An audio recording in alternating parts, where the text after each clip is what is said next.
Now, dear friends, while we would, of course, have loved to have him with us here today, the world remains a vast place. And so joining us today by video link is the co-founder and chairman of the board of Trip.com Group, Mr. James Liang. Now, I believe he can hear us. So, dear friends, let us give a warm virtual welcome to James. Hello, James. It's so great to see everybody today. Sorry I'm traveling, but I'm so thrilled to see everybody, especially after a few very difficult years. We supported each other for the difficult period, and we continue to support each other to achieve better success in the future. Let me share my screen.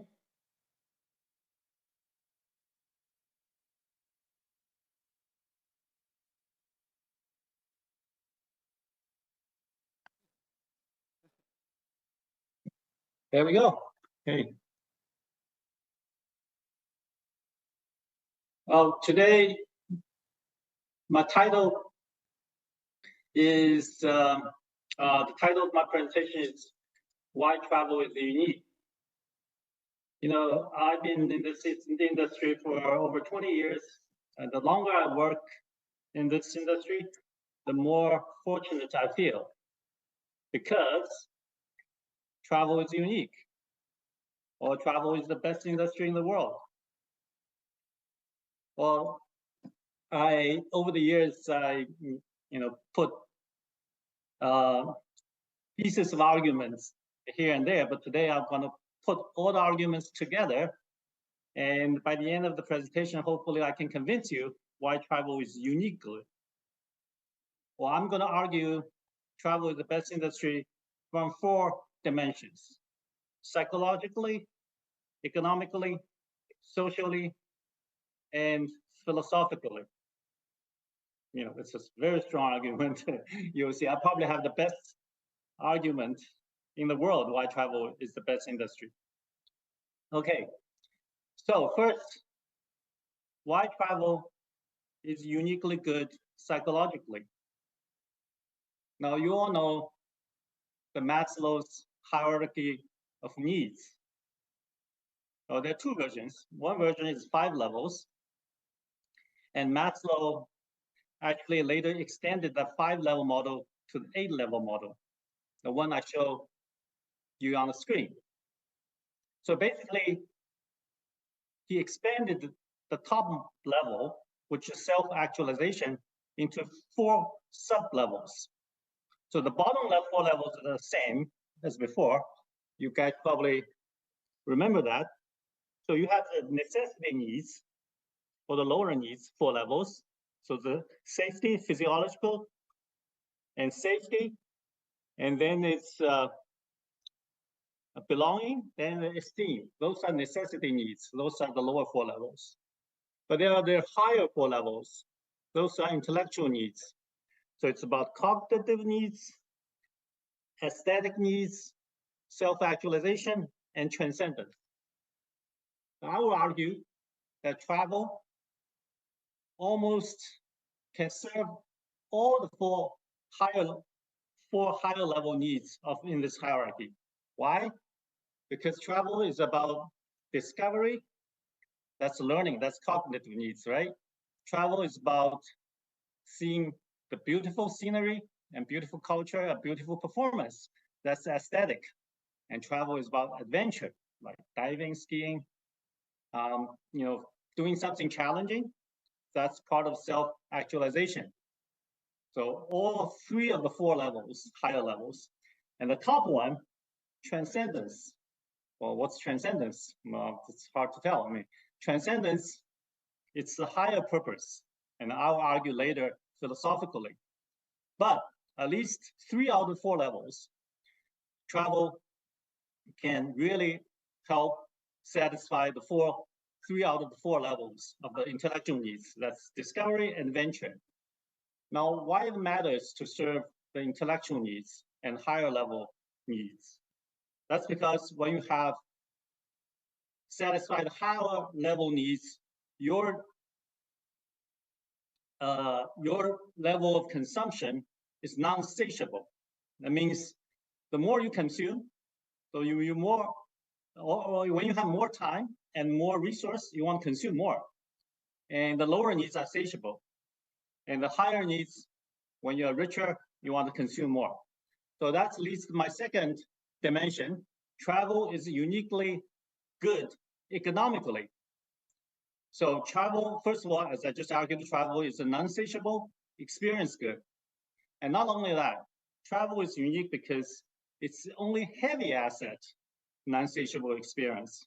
When I mean heavy assets, you mean hotels are heavy, like plane, moving one person from one location to the other is inherently a heavy asset investment.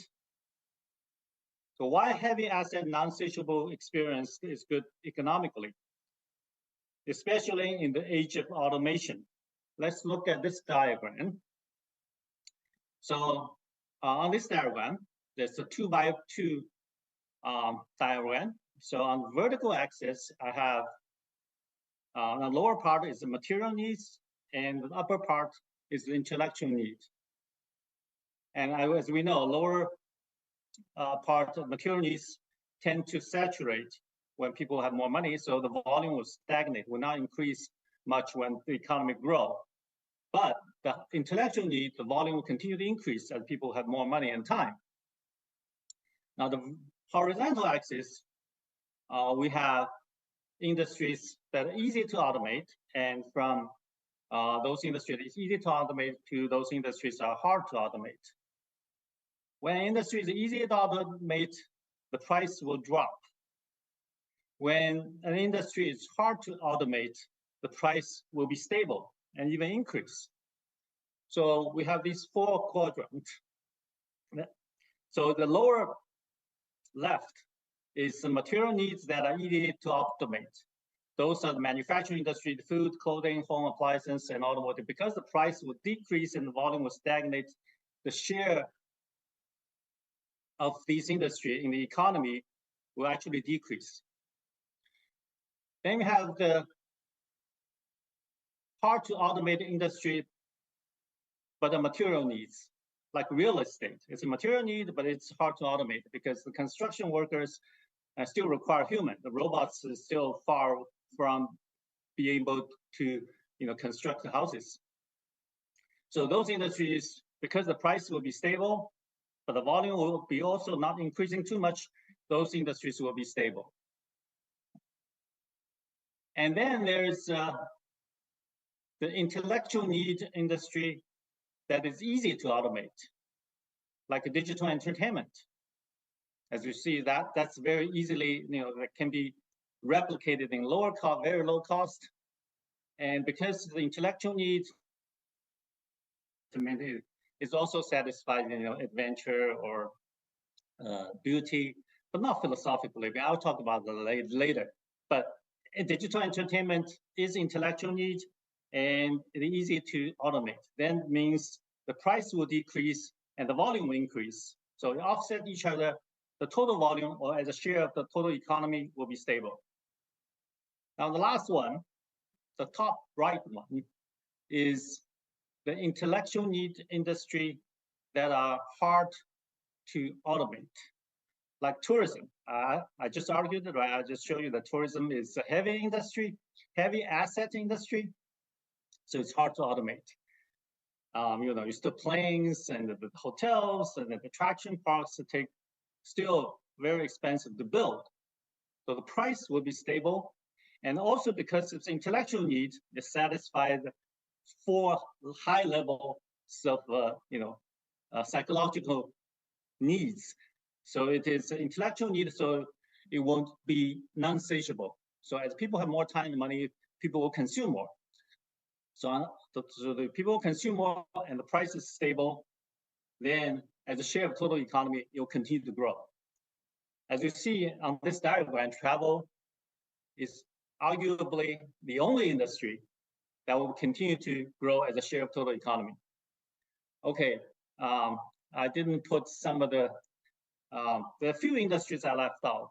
So you can argue that one, for example, having a child, it's certainly very hard to automate, but having a child, is it an intellectual need for some people? Is it a material need? Not for everybody. So it's hard to put where having a child is. But anyway, of all the industries, common industries, tourism and travel is uniquely, it is a long-term high growth industry because it's hard to automate and it serves the higher level intellectual need. Third, so not just psychologically, economically, travel is uniquely good socially. Why? That's simple, because it brings people together, or you rather bring one person or bring people to another group of people. So by bringing people together, travel promotes understanding, promotes exchange of ideas and culture. And usually you will bring the rich people, the tourists are wealthier, and to the poorer regions of the world. That will reduce inequality, not just promoting understanding, but also reducing inequality. That's also socially good. And lastly, by bringing people together, we promote peace. That's, so important, right? So travel is uniquely good socially. Now, I'll argue why travel is uniquely good philosophically. Well, that's a long argument, okay? That's a longer argument than the previous three. We talked about the highest level of psychological need is transcendence. What's transcendence? It serves the higher purpose of life. So more than just yourself, more than just now, but it has to transcend over space and over time and over different people, okay? So what's the higher purpose of life and humanity? That's a philosophical question. I don't think, I'm not claiming that I have the absolute right answer, but I will make the case that long-term prosperity of human civilization is a higher purpose. So anything we can help, we can contribute to the long-term prosperity of the human civilization, that serves the higher purpose. Now, how does that relate to travel? Okay. Now, how to promote the long-term prosperity of human civilization? Two things, innovation and risk diversification. Innovation is going to help solve all the problems, like global warming. We want technologies to solve carbon capture, new energy technologies, innovation, right? At the same time, we want to do risk diversification or risk control. So we want to have more innovations and risk diversification. That's both of those are very much related to travel. I will show you that. Okay, how do you have more innovations? Well, first of all, don't forget, we're the people. We want more people. So population, having more children is critical. That's the first thing. Quantity is critical. But the second thing is travel. Travel is also vital for innovation and the risk diversification. I'll show you why.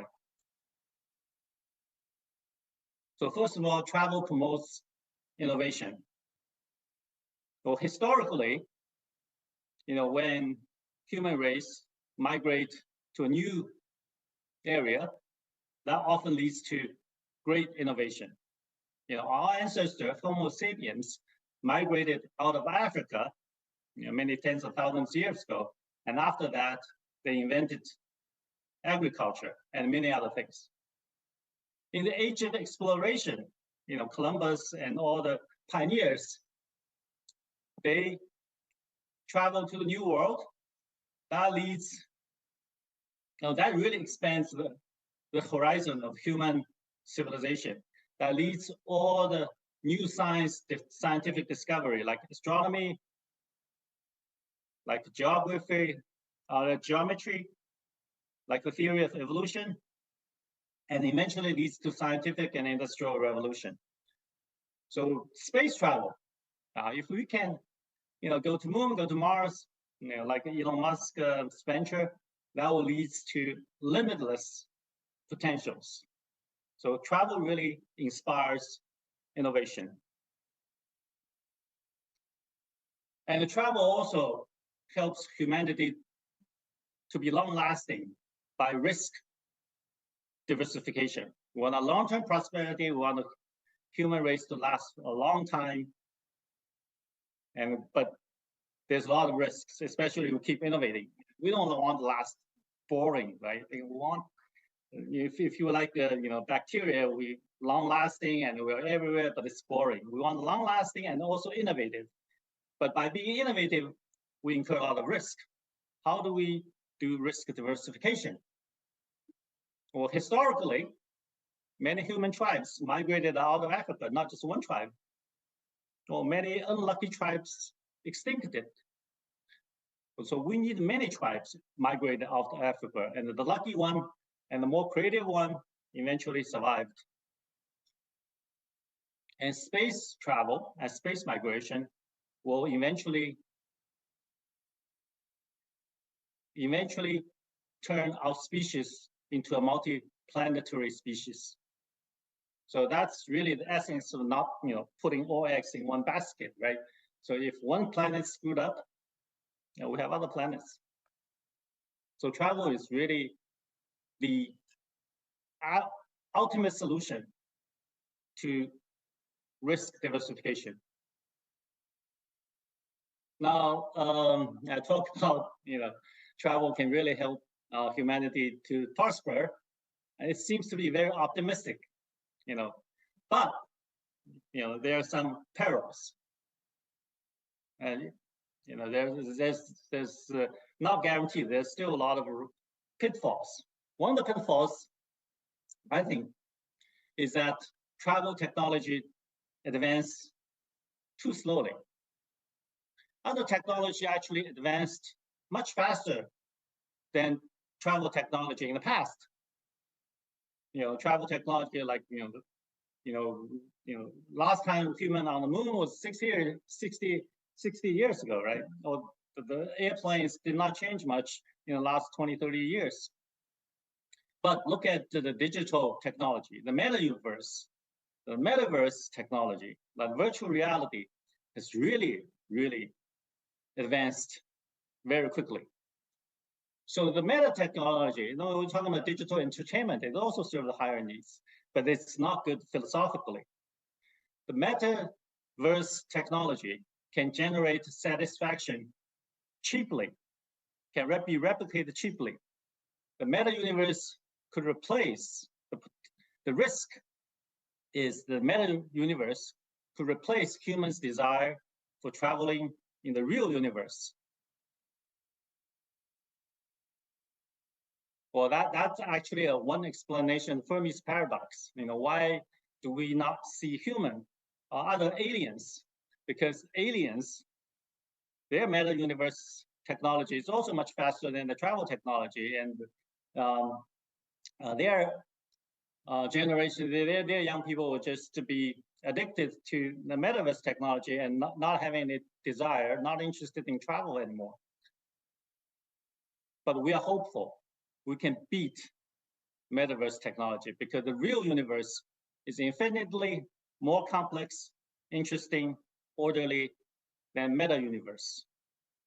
So in theory, the universe should win. Well, but that's not guaranteed.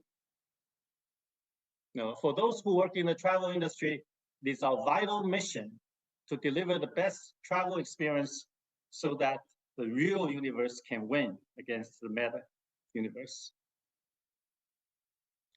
So that's the last slide. So in conclusion, or in summary, we all love travel industry because it is uniquely good.